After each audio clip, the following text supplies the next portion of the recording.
Good evening, everybody. Welcome to the webinar. Before we start and before I forget, I want to just point out on Saturday, this coming Saturday, on a site called In the Rooms, where both Dr. Rob and I have programs every week. I do chemsex, he does sex addiction. This Saturday, starting at 1 p.m. Eastern, we have a Super Saturday Summit, where 3 one-hour webinars of information interspersed over the course of the afternoon. I'll be starting out with an hour talk on chemsex, and then we have a second one and a third one. There's healthy love and also nutrition for recovery. So it should be a really great. Rachel Levy doing healthy love, she's great, and Lulu Cook is talking about nutrition and recovery. I don't know her, but yeah, I don't know either, but the program sounds terrific. So you can find more information in the rooms. It's free. They'll be recorded if you can't attend. Last time we did this, we're going to be doing it every month. Seeking Integrity will sponsor it with In the Rooms. I think Rob, when he did it, had several hundred people, and more we're trying to get in. Each of the sessions had about 500 people last time, and just semi-disclaimer, there were some tech issues and things did not get recorded last month. So hopefully they've got that fixed and they will be recorded this month, but tune in live just to make sure. Good. Okay, so tonight, I wanted to talk a little bit about, I keep hearing this past week about people have kind of gotten into the coronavirus way of living now, but what's starting to pop through, I think, for a lot of people are a lot of triggers and cravings, and people are dealing with this change of pace, and it's the stress is starting to pop out and show. So I want to talk a little bit about triggers and cravings and just what we can do about them. One, what is a trigger? It really starts in the brain, right? As addicts, we carefully train our brains to respond to certain kind of stimuli, and the brain is a very quick learner, and we quickly learn how to associate people, places, things, objects, streets, ringtones, all kinds of stuff with our addictive ritual. And when we have those things triggered, even in recovery, for a period of time, it can cause a little bit of a message, a strong message sometimes, that we should go and act out or use our drug or behavior. And it starts in the brain. As I say, we've trained our brains to do that. And really, with most addicts, it's about avoidance or enhancement, but usually avoidance, an uncomfortable feeling, uncomfortable thought, distressing situation, something that we just kind of want to check out from. And oftentimes, even before we're aware of a potential conflict or something unpleasant coming, our minds kind of perceive it, and we may get an urge to use. It seems to be out of the blue. I think if we do kind of a post-mortem on triggers and cravings, we'll see that they're not so random, but they are actually kind of situational. And it's a really great strategy, I think, for recovery to go back and look and see what those patterns are. What are my sort of thoughts or feelings that can trigger a craving? So it's this craving responding to trigger. And what happens in my experience is that when we're triggered like that, we go into this automatic space where I was having a conversation earlier this week with someone where they described this, and they were triggered for whatever reason. And suddenly, out of the blue, when they were really solid in their program, they were doing great stuff, and all of a sudden they were in this zone where all the things they knew kind of grayed out, and the thought of acting out really seemed like possible and almost logical. And what happens when we're in that zone, we drop into automatic pilot. And I think one of the important things about triggers and cravings is to recognize that we have relinquished control of ourselves. And if we don't interrupt that process, it's very likely that we're going to go out and use or act out. And so I think when we're aware of that, as soon as we're aware of it, we need to take control back of the situation and not let things proceed, because our brain kind of takes over, and our frontal cortex are the part of our brain that is our thinking part, the impulse control part, kind of gets shut down. So as I say, it can be triggered by people, places, things, significant events. I had a friend this week who felt blue all day. Everything was going fine, didn't know why, and realized it was an anniversary date of a parent's death that happened some years ago. But the day itself, somewhere in the back of their mind, they knew this was kind of a sad day, and it took them a while to realize, oh my God, yeah, that's what's going on. So it can be significant events, things like that, groups of people, strong emotions. I always want to say too, it's not just negative emotions. We can have wonderful events. You know, we can be getting married or get a big promotion or have a baby. And that can be a trigger to use because as addicts, we cope with strong or unpleasant feelings the same way. We drop into our addiction. And so beware of happy things too, because they can be equally stressful, actually, if not more so. So what do we do if we're triggered, and we will be at some point? One thing I always say is that a trigger and a craving is really, they're like waves. They come, they hit a peak, and they drop down again. And if we can just resist the impulse to grab onto it and start to really give it attention and give it oxygen, it'll usually pass. But at the same time it's passing, we need to take some action. And I think a lot of times we maybe stop and think about, gee, why is this happening? And I think really that should be the second thing we do is try to figure out what's going on. The first thing I think is to take an action, a recovery action. And that can be calling your sponsor, calling a friend, reaching out, going to a meeting. But it's before we get the answer to why now, why is this happening to me on this great day, forget all that and go and do something about it, take an action. Because again, that's really wresting control back from automatic pilot. So there's a couple strategies. One, to really avoid them in the first place. And I think that's really working a strong program, and all the sort of outer circle stuff for sex addict recovery, you know, eating well, getting exercise, getting lots of rest, dealing with emotions as they come up, spending time with positive people. You know, one of the things in recovery I had to do was make some serious choices about who I was going to let in my life or keep in my life. And for me, it meant letting go of some people that were not really healthy for my recovery. And that was a hard choice, but a necessary one, I think. Engage in habits that give you joy. You know, maybe it's reading, maybe it's kayaking, maybe it's just spending time with your dog. Whatever it is, those are the things that kind of keep us in a better place and really minimize the risk of a trigger and also the impact of a trigger. So if it does happen, what else do we do? I think we can change our thinking, right? We can change how we approach it. One, be mindful of things. I like to keep a journal. If I do get a trigger craving, I sort of write it down. And over time, I've really developed a very accurate and clear map of what's going on with me, what triggers me, what's kind of danger points. And I know just from looking at that pattern-wise, although I think I'm a super person sometimes, if I have a couple of nights without good sleep, that affects my resilience and my ability to resist these cravings and triggers if they pop up, and also to control my moods and all kinds of stuff. So I think just really staying active, staying in our program, and noting things, being mindful about what's going on. I think sometimes we can kind of, at least I can get laser focused on a project or a goal or a task and kind of not eat well and not sleep well and kind of just focus on that. And that, I pay a price for that if I'm not in balance. So achieving that balance is really important for me.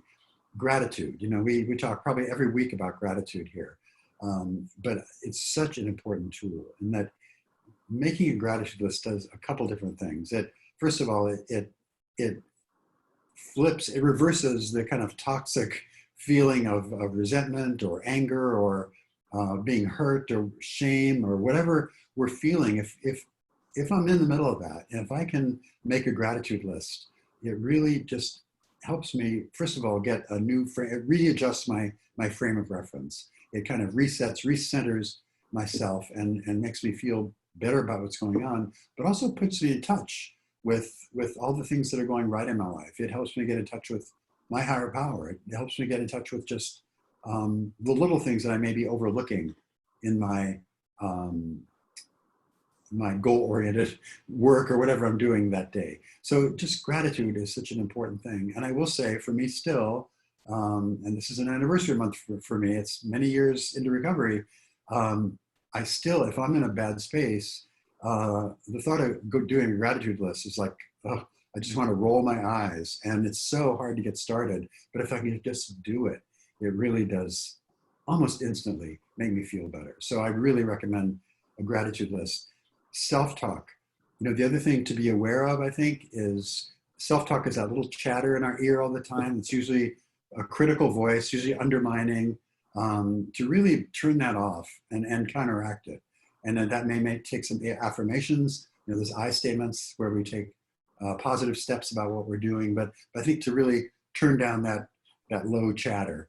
And then finally, I think just having a really robust relapse prevention plan. And what is that? It's simply an exercise to start where we go through and decide what are my high risk situations. You know, what are situations that could really put my recovery at risk, my serenity at risk, and what do I need to do about it? And should this occur? And the reason we plan this in advance is simple. If we are trying to do this when we're in the moment, when we're triggered, basically we're in a reactive mode. We're not thinking clearly. If we're triggered and trying to create a strategy, we're going to be doing it at a real disadvantage because we're not going to have our full potential. But if we're in a good place, in a balanced, calm, quiet place, and we do this emergency exit plan, as we call them at Seeking Integrity, or relapse prevention plan, we can think it through. We can say, okay, if this should happen, this is who I'll call, this is what I'll do, this is what I'll sit down and write about, and we have it all planned out. And then, like a fire drill, we practice. Because in those moments, you don't want to be sitting, oh, what was the first thing I was supposed to do? Trying to figure it out. It needs to be automatic. And so I think that really anticipating, planning, trying, and you know, there's situations, of course, we can't anticipate everything, but we can have a pretty good idea of what puts us at risk.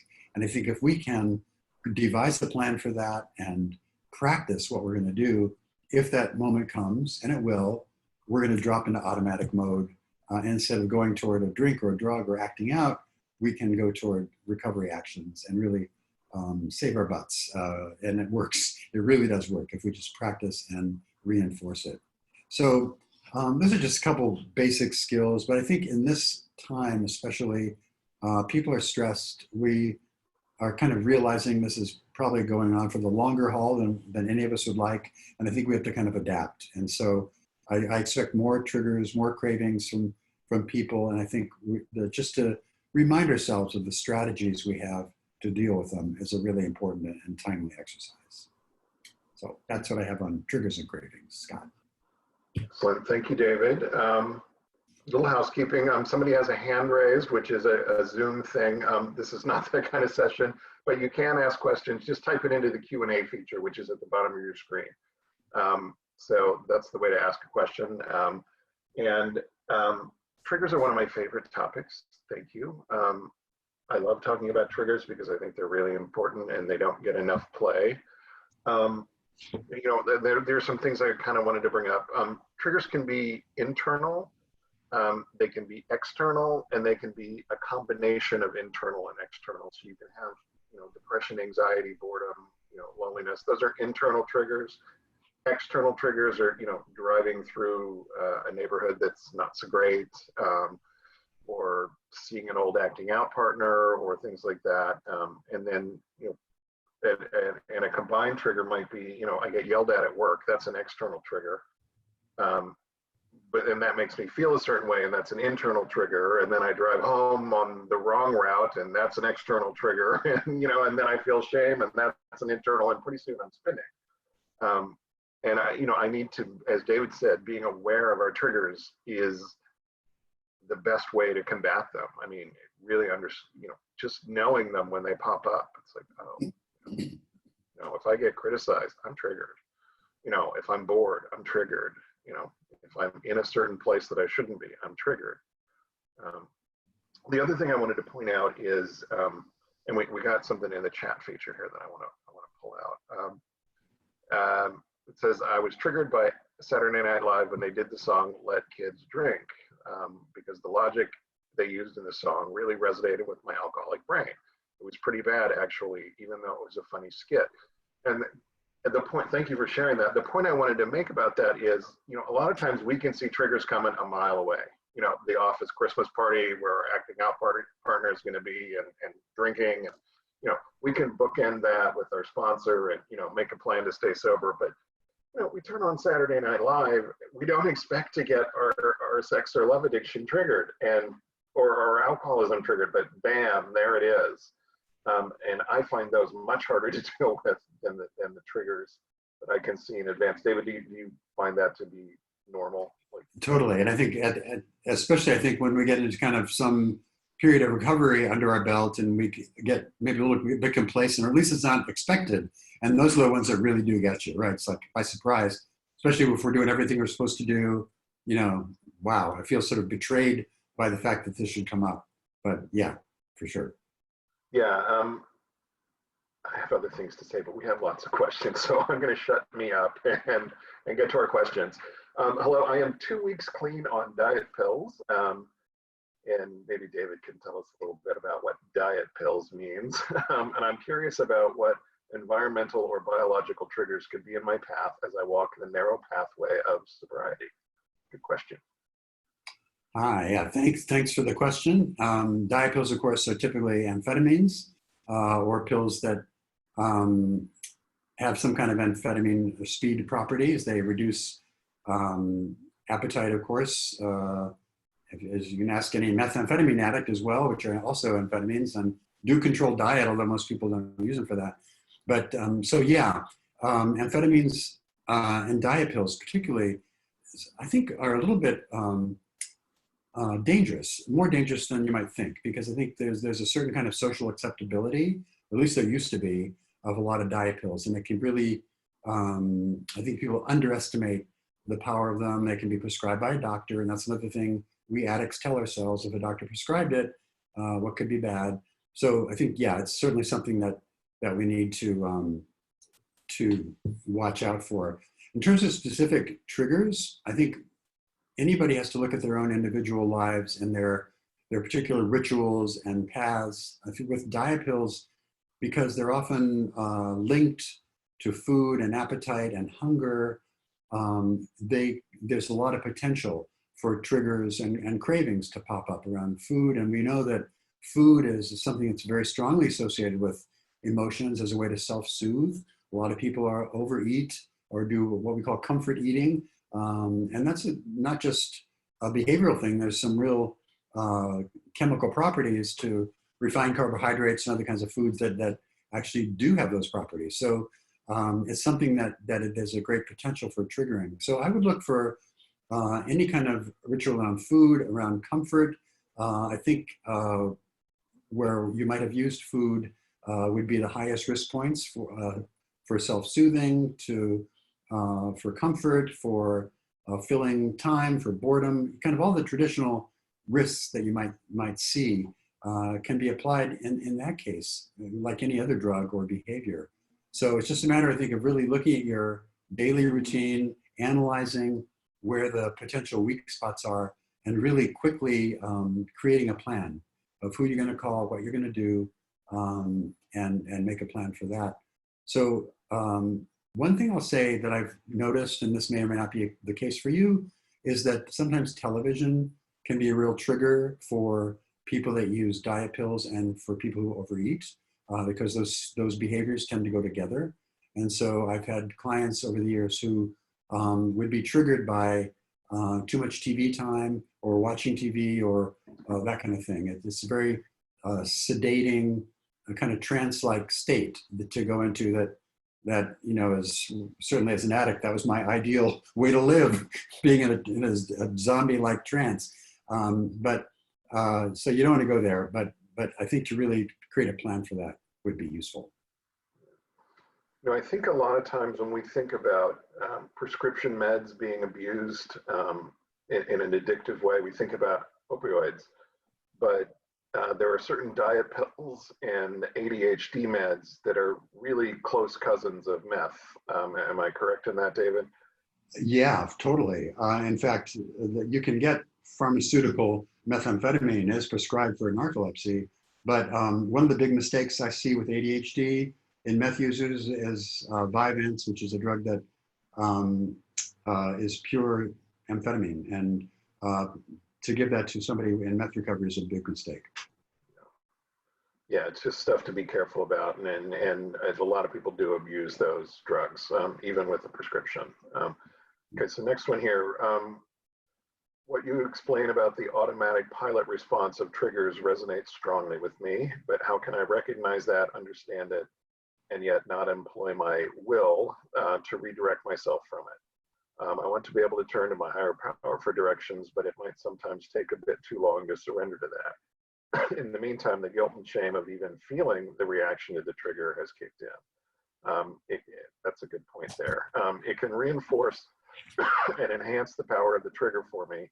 I write a daily journal and regularly acknowledge my gratitude, especially now. Thoughts? Yeah, great question. Thank you. Yeah. A couple of things. This automatic pilot business, you know,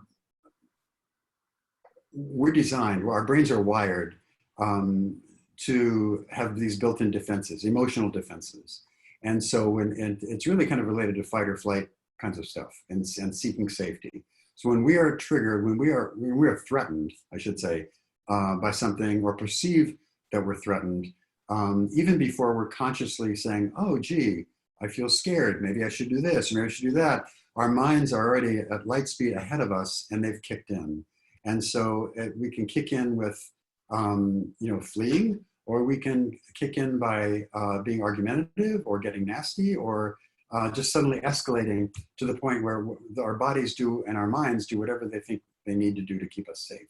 And one of those things for an addict, we've trained ourselves, is to go into that dissociative state of addiction. And that's considered a defense by our addicted brain. And so that happens automatically. These are what Jung called autonomous complexes, which basically, if you think about the Secret Service and the president, should there be some horrible threat, for example, the very famous scene when Reagan was shot at the Hilton many years ago in Washington, D.C., the Secret Service, if you've seen the videotapes, they literally grabbed him and threw him in the car. They didn't ask, gee, sir, we're gonna, put you in the car. They just moved into gear. And that's what these defensive parts of ourselves do. They don't ask our permission, they kick in. And if they kick in and drive us toward an addictive behavior, that's a dangerous thing.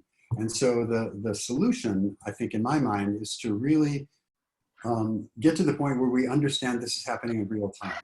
And that takes practice, because normally what happens, it's kind of what you were describing, it's kicked in, and I can sort of see it, 5 minutes later what happened, or if with practice, maybe 3 minutes later, 60 seconds later. What you want to do, and the best way to think to do this is mindfulness, to really practice mindfulness, become really aware, because there are subtle clues this thing is about to happen, right? Usually it's physical. So get familiar with your physiological stress signs. Is it a tightening of your stomach? Is your throat going to get tight? Do you start to twitch in your temples? Whatever it is for you, our bodies kind of give us a little early warning that something's going down, and we can start to take control. And it just takes practice, frankly, because we're not used to doing that. But it really takes a really speedy identification that this thing is going down and we need to get control back, because we can go from being solid on our recovery to be on the way out the door to do something bad really quickly.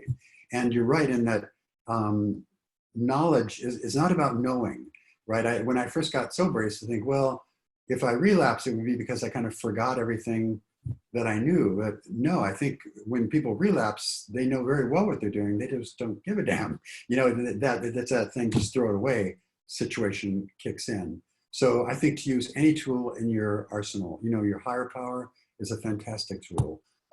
Sponsors, people to call, any action. And this is the point I was making earlier. It's really about, the first step is action, not thinking about it. You really need to jump into gear and do what you need to do to save your butt on that score.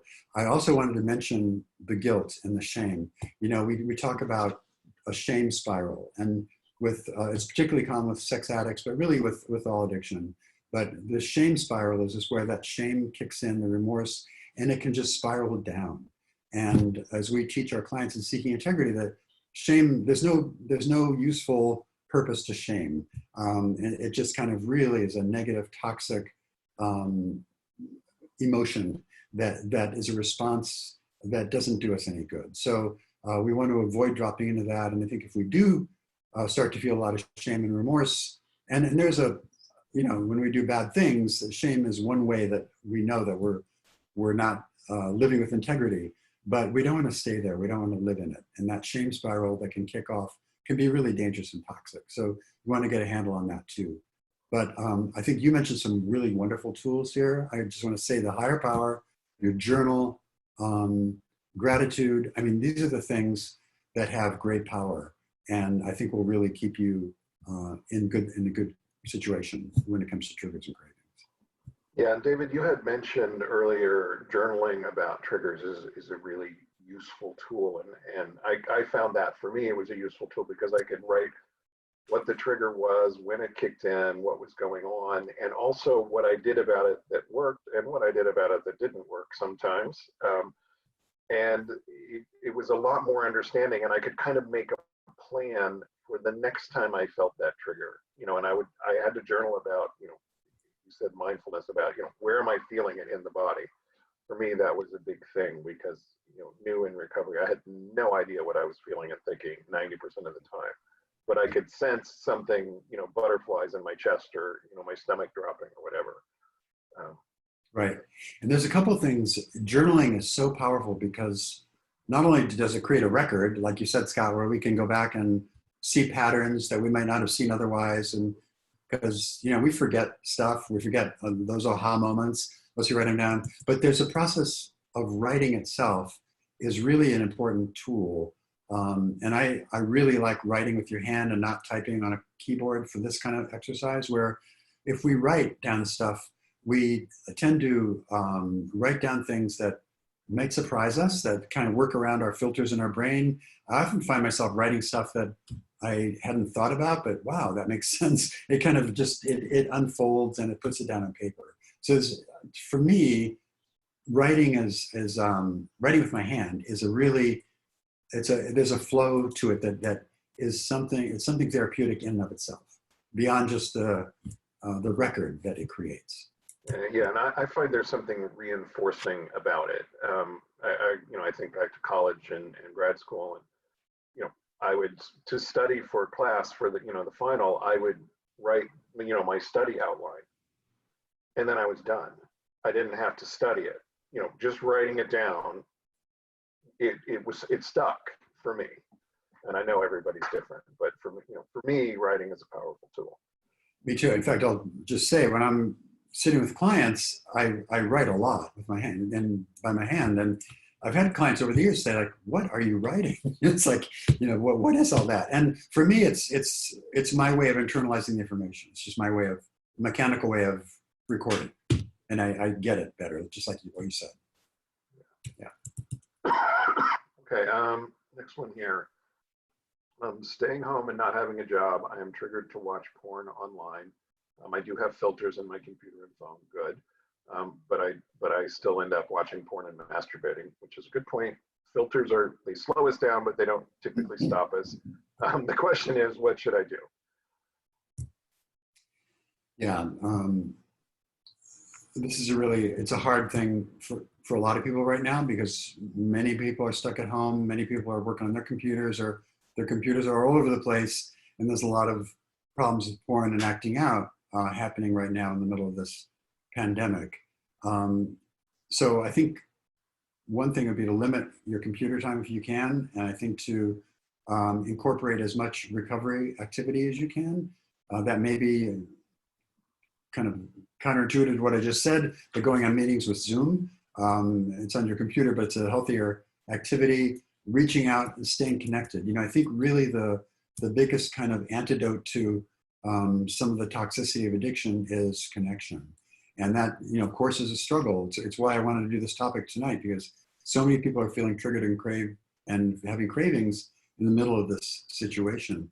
So we really need to find a way to maintain those healthy connections, which I think is the biggest safety practice of all. And so really, I would try to increase the amount of contact you have, including making phone calls, doing FaceTime, doing Zoom meetings if you can, but really stay as connected with the outside world as you can. Because one of the things this pandemic is kind of, I guess, simulating is when we're in our compartment with porn, or when we're in our addiction, we're in this kind of bubble, right? We're in this kind of closed space, and we're in our own world. And I think in a lot of ways, being stuck at home in the pandemic kind of feels eerily familiar like that. And it's So we really have to work at kind of breaking the bubble of that addictive space when we're stuck at home by making as many calls, staying as connected as we can, getting up and doing things. I've been really actively trying to walk,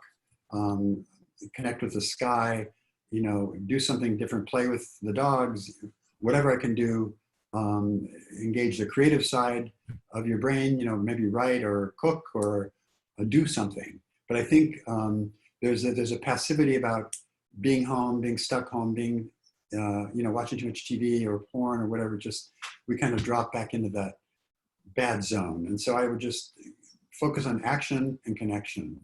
And, but I agree that it's a really difficult time right now for all the reasons we talked about. But there are a lot of people in the same situation, and a lot of people I think would be happy to get a call from you and to share about it. And as you've probably had, at least with my recovery experience, if I can talk to somebody about what I'm feeling, the feeling starts to abate. I mean, it really does help to kind of give it away, to share about it. It gives it power and perspective. So yeah, employ your tools. Scott, do you have anything else to say about that? That's a hard one. It's a tough one. I read online, and I don't know how accurate this is, but that porn use is up somewhere between 20 and 25% since we've all been sort of sequestered at home. Believe it. And I fully believe that. That doesn't surprise me at all. What else are we supposed to do? And if we're a sex addict or a porn addict, well, I don't know. But there are a lot of alternatives. We can reach out to other people. That is the number one tool. You can bookend. You can, if you have a 12-step sponsor or a friend from group therapy or something, you can say, I'm going to call you at 5 p.m. I struggle between 5 p.m. and when I go to bed. So I'm going to call you at 5 p.m. and commit to not look at porn tonight. And then when I go to bed at 11:15, I'm going to text you. I don't want to wake you up or bug you at 11:15. I'm just going to text you and let you know how I did. Building in some accountability like that is really helpful. I've been eating at home, so I hate to tell you, keep some candy somewhere. But sometimes a piece of candy for me is a lot more gratifying than going on and looking at porn. There's just so many things to do. We'll rubber band to snap and remember. Snap. Just ouch, it hurts, and it causes you to think about, the reasons you don't want to look at porn. It slows you down just enough. Sometimes. Just whatever tools work for you, go with it. But connecting with others who understand what you're talking about is the best way. This question says, what about abusing Xanax, Lexapro, and Klonopin? Klonopin, I'm guessing. It doesn't say. I'm guessing this is a question about triggers, but also maybe we could throw in, do sex addicts sort of, use that in a co-occurring or cross-addiction way sometimes? Right. So a couple of things about the specific drugs mentioned. Two of them are benzodiazepines, Xanax and Klonopin.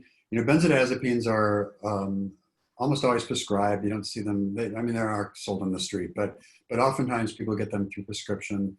They are anti-anxiety medications. They are really meant best for acute or short-term use because they can create tolerance and addiction really quickly. And they're quite dangerous to get off of. There's a long, slow taper if you do become addicted and you want to get off that really requires a medical detox, basically, over a long time. Some people do take them as prescribed over a longer period. We've had some clients come through that have that experience to manage different physiological conditions. But it's always a little bit of a worry that because they are so highly addictive.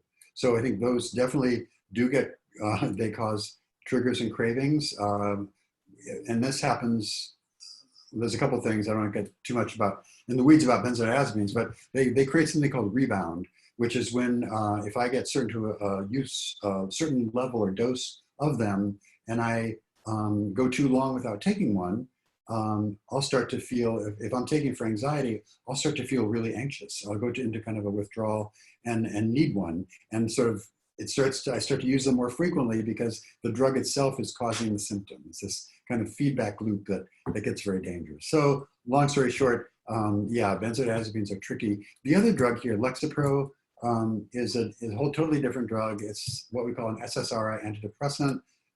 Those antidepressants are really well tolerated. They're not really mood altering per se. They control depression, but you don't feel that you've taken it usually.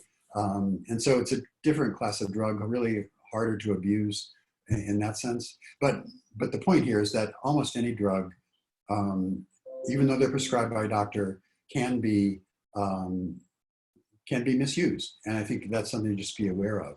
The other thing too is how this fits in as we combine different kinds of drugs and behaviors, right? That's one of the things we specialize in at Seeking Integrity, is this combination of drug use and sexual behavior. And that can happen in different kinds of ways. It can happen at the same time or co-occurring, where I might use a lot of alcohol and then a lot of cocaine and then go out and act out sexually, those all together. Or it can happen alternative. So I might take Klonopin for anxiety because I'm so stressed, and then as maybe a way to deal with my shame about my sex addiction, I'm using a lot of Klonopin, and then I act out periodically, stop using the Klonopin, go act out, and then come back and use the Klonopin. So that would be a cross addiction where you alternate between different behaviors. So I mean, we are creative as addicts. We can do all kinds of different things, but these drugs are potentially tricky, especially the benzos. But the important thing is that any addict in recovery needs to let their physician or any prescriber know about their status, because doctors, although they don't have a lot of training in addiction, they will identify where there's a risk. And we have to be cautious about that. Yeah. Can't hear you, Scott. I just wanted to reiterate about letting your doctor know. My doctor, literally, I made him write, and I watched him write it on the front page at the top of my chart, recovering addict. Because I don't want them to ever forget that. And he's like, I should probably do this with everybody who's an addict. I'm like, yeah, you probably should. But yeah. This next question,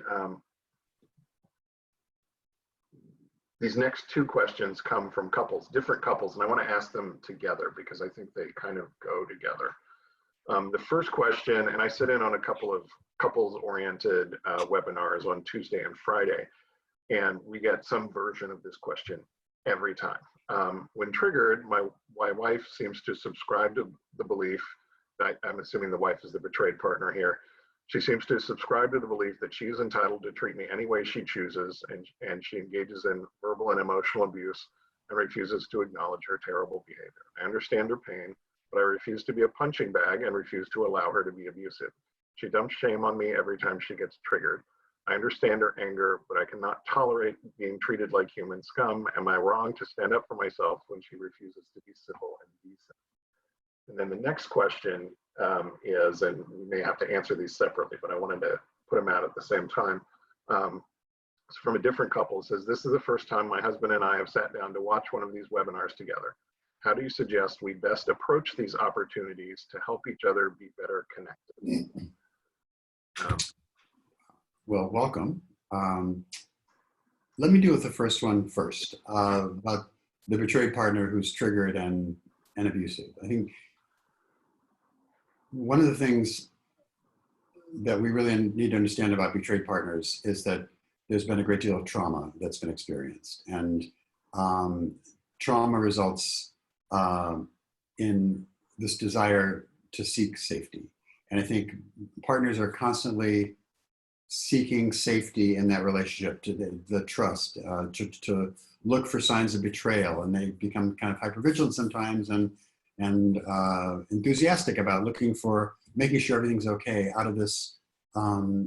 This really, it's coming out of trauma and trying to regain a sense of safety in their lives. So I like to give partners a lot of slack in terms of some of their behaviors. And we've had typically, partners will be, I want to divorce the guy one day and can't live without him the next day. I mean, it's all over the place, and that's really normal. And it's, I think, the power of those kind of wild emotions are really an example of the impact that this betrayal has on partners.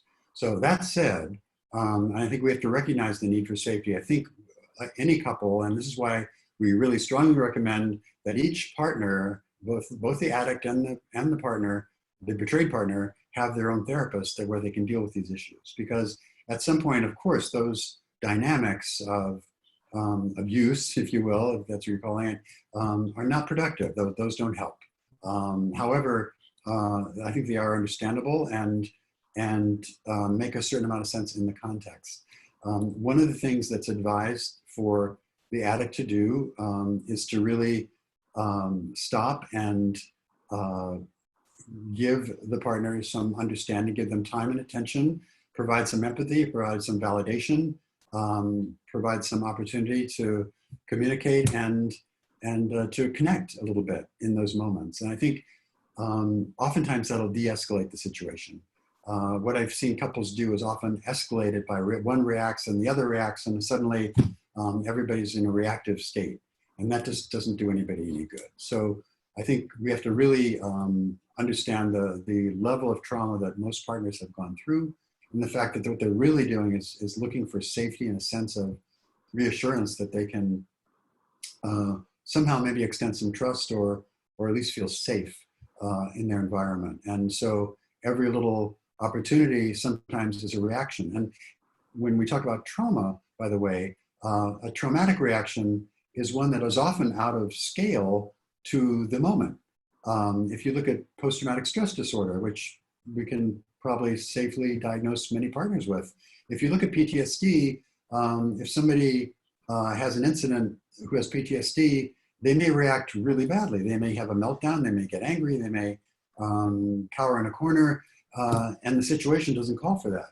But the emotional reaction that they're having is really rooted in all this past experience, well beyond the particular trigger that set it off, whether it's an argument on the sofa or whatever it is in your living room.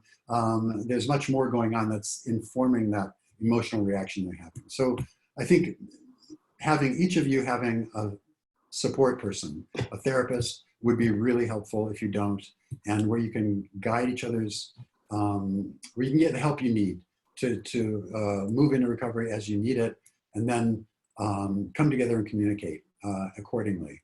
But I think it's important that a lot of these reactions are normal.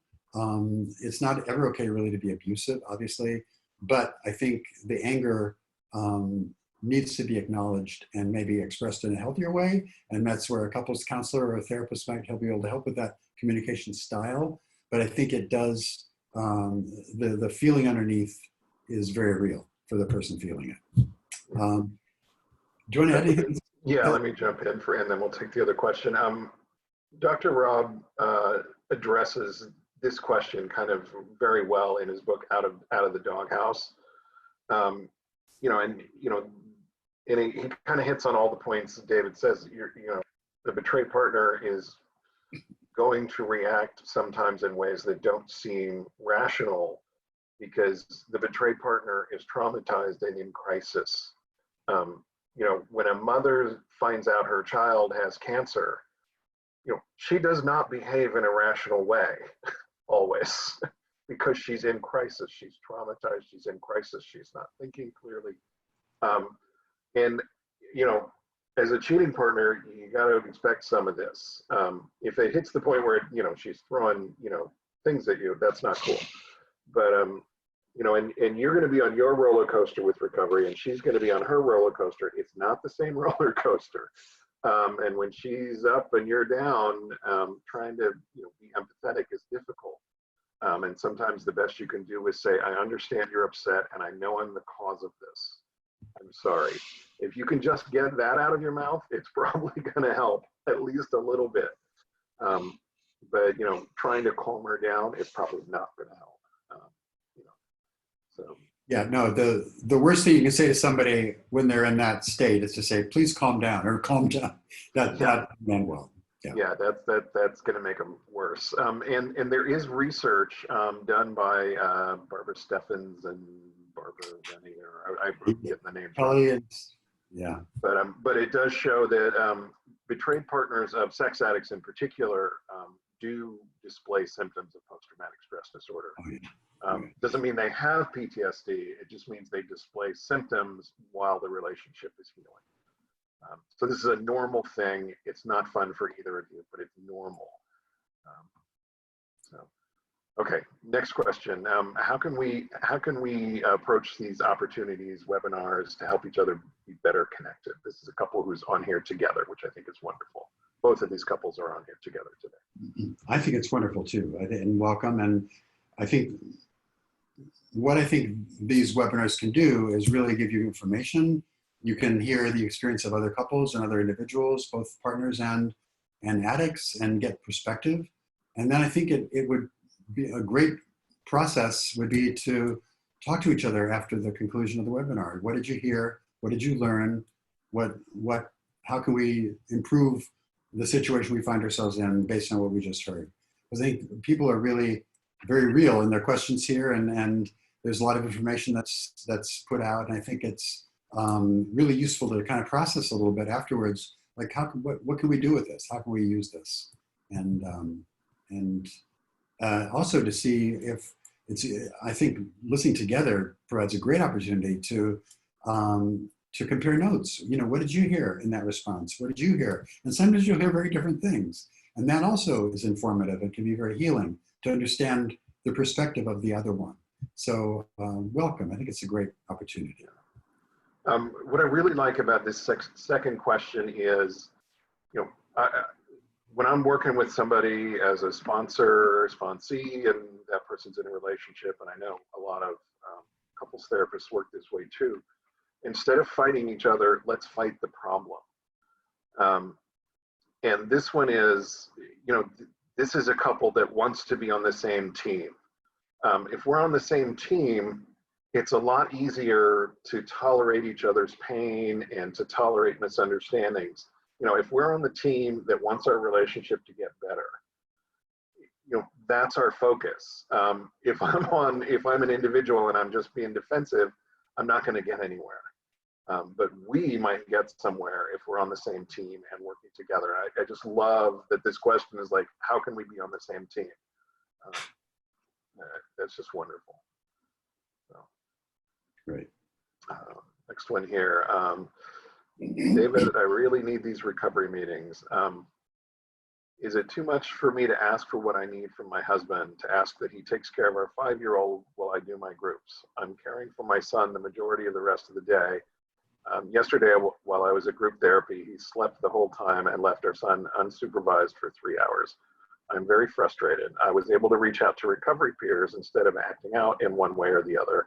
I'm really feeling alone in my marriage. Okay.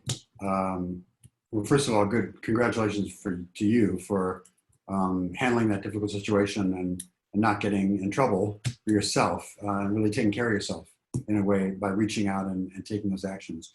You know, I think this is again where some outside assistance could really be helpful to lay out expectations and communication, because it's just important for any couple to have an equitable distribution of tasks. And we know that even things are getting better in our society, but women still carry the burden for the most part for the household and for kids and all that. And that's not the way it should be, I think, but it's the reality in many cases. However, you totally have a right to be able to focus on your program of recovery for a certain period of time and expect your partner to step up and take care. And so I think that's something that I think if I were a therapist seeing you guys as a couple, I'd want to communicate those expectations in a clear way and see if there's some kind of resistance there, some unexpressed anger, some passive aggressive stuff. I don't know you, but I think there's some dynamic there maybe of some resistance that might need to be addressed. But I think your expectation is totally valid and on track, and I think necessary. Recovery is not something you can do while you're multitasking. You know, you're going to need time where you can really attend your groups and be present in those groups and take care of yourself. So I would really encourage you to do whatever you can to advocate for that, to even get help advocating for that, if it's a therapist or some other kind of counselor that could really assist you in setting out expectations. You know, in many ways, we're talking about a boundary here. That's a boundary, right? Your boundaries that you need to go to your meetings, and the boundaries are of expectations in the household. What is he going to do? What's he not going to do? And he didn't really respect that boundary of responsibility. So I think it's definitely something that needs to be talked about and addressed. Yeah, and your therapist and your group can probably help you set healthy boundaries. And there are ways to do it. When I go to my group and I'm gone for 3 hours, and you sleep through it, and our 5-year-old runs amok, that causes me to worry about our 5-year-old and whether he's safe, and then I'm not getting the best out of my group. If this happens again in the future, this is what I feel like I'll have to do so that I can feel safe about our son. There's wording and things for boundaries, but it's hard to do on our own. We generally need feedback. So yeah, reach out to your group and your therapist. Definitely. I love this next question. Is it possible to have a healthy friends with benefit relationship as a sex addict? Thoughts? Well, I don't like to ever be totally black and white, but I think the answer is probably a pretty clear no, at least for a long time. And I know a lot of people can kind of do that very comfortably, seemingly, but I think for a sex addict, when you drill down a little bit on that, the whole idea of hooking up, the whole idea of attachment problems and an intimacy disorder, I mean, that kind of friend with benefits also seems just a little bit like a boundary complication to me. And it may not be hooking up per se, if it's the same person over time, as you say, but it's also it mimics the dynamics of a lot of acting out behavior, in that it lacks any kind of emotional attachment. And I know not everyone would say sex has to have an emotional component, but I just think for somebody, especially in early recovery, for a sex addict, this is really tricky. I know a lot of cultures do that. It's kind of culturally acceptable in a lot of communities around the country, but I think just you're putting yourself in a really tricky position as a recovering sex addict, in that it gets really complicated to maintain those the boundaries, to maintain the expectations, and not kind of get all caught up in it. I've just seen too many people try to do that and really trip themselves up. And the other thing I just want to say, as I kind of mentioned, I think if we're looking at sex addiction as kind of an intimacy disorder where it's maybe easy to have sex or act out sexually, but it's harder to really connect at an emotional level and be vulnerable and trust and do all the things to kind of make relationships more meaningful.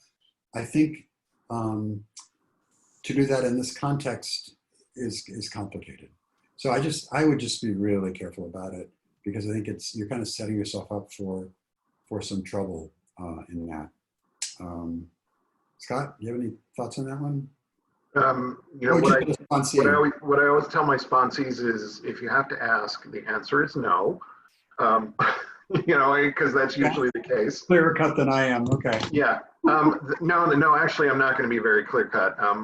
Although I agree with everything you just said, every sex addict is different. Every sex addict has different goals. Every sex addict has a different background. I have encountered some sex addicts in recovery, and I think I'm one of them, who simply are not capable of a marital type intimate bonding. So if I ever want to have sex again, it has to be somewhat more casual.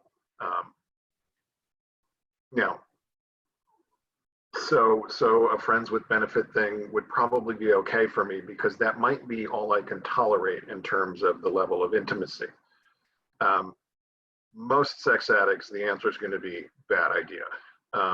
And maybe even for sex addicts like me, it's going to be bad idea, but it's something to talk over in depth with a therapist and your support network before you attempt it, because it's dicey territory for sure. But I can imagine some situations where it would be okay, but I can imagine a whole lot more situations where it's a terrible idea. Right. And I think in early recovery, it's an even more terrible idea. Yeah, absolutely. Not in the first couple of years. Forget it. Yeah, and that was coming from our treatment center, I believe. So for you, no. We got time for one more here. What are your thoughts on or experience with the use of naltrexone for sex addiction, particularly internet pornography addiction? Very good question. Yeah, that interesting point. I'm just reading the rest of the question about smoking. Yeah, so naltrexone is this really interesting drug that has started out being very effective for opioid cravings, and a component of it can reverse opioid overdoses, and it's really kind of miraculous. And then alcohol, it became useful for, and now it's starting to really show effectiveness in other areas as well. Stimulants, amphetamines, but I think for the compulsivity of sex addiction, it shows great promise, and I think there's a lot to be said about it. It really helps people fight the impulse to follow through on those triggers and cravings that we've been speaking about tonight. So I think it's one of those kind things. Of a step down drug, though, isn't it? Pardon me? It's not a permanent solution. It's a step down to nothing. For the most part, yeah. And how long people are on it varies, but yeah, it's not a maintenance drug, for sure. But it's one of those things. It would be considered an off-label use just because there hasn't been a lot of research on sex addiction and naltrexone. But I think anecdotally it shows great promise. Yeah. Got one more here. A last one. Smoking and vaping in recovery. How do you feel about that, David? Okay, so how much time do we have? Okay, we're out of time. A minute. So in a brief moment, Seeking Integrity is a non-smoking program. Why do we do that? Because, and by the way, whether you vape or you smoke, vaping's maybe they say healthier, but the point is it's a mechanism to deliver nicotine. Nicotine lives in this limbic part of the brain, the same part of the brain that methamphetamine uses. It works in a very similar way. It is an amphetamine, of course, and it's just not quite as powerful as meth, but it's up there almost on a par with cocaine, which is why it's so addictive. If you're in recovery and smoking, we think at Seeking Integrity that you're doing a great disservice because you're actually keeping your brain in idle mode for addiction all the time. You're never really turning the motor off. And so I think it's frankly a bad idea. And I'm 100% in agreement with David. It's hitting the same addictive part of the brain over, every time you vape, you're giving yourself a hit of an addiction that's probably very similar. It's nicotine's an intensity thing, and so is sex, and so is porn, and so is meth, and so is coke, and same family. Yeah. So yeah, not a fan of smoking and vaping in recovery. And I personally, if you're going to give up one addiction and you're going to be dealing with, withdrawal, physical and restless and irritable and discontent, you might as well get them all up at the same time and get it over with all at once. So that's my take. Good. Any thoughts to take us out, David? No, I think just appreciate all the really great questions tonight. Really, people are really involved. It was great. Thank you. Yeah, great. Thank you for being here. I love when couples come on. Check out Jonathan Taylor's group on Tuesday, and Matt Wheeler and Kim Buck they take turns on Fridays for couples. Both of those groups are amazing. And please come back to this one. So we'll see everybody next week. Thanks, David. And the In the Rooms Saturday, the Super Saturday Summit. Yeah, Super Saturday Recovery Summit. Just go to intherooms.com, and they've got a big banner right at the top. Just click on it. It gives you all the info. David is speaking at 1 p.m. Eastern time, and right. Take questions for an hour. And you're going to talk about paired substance sex addiction, chemsex. Well, it's chemsex. What is it and why it's important to talk about? Yeah, so great stuff. We hope to see you there, and we hope to see you next week. Thank you, everybody, for being here. All right. Bye-bye. Good night, Scott.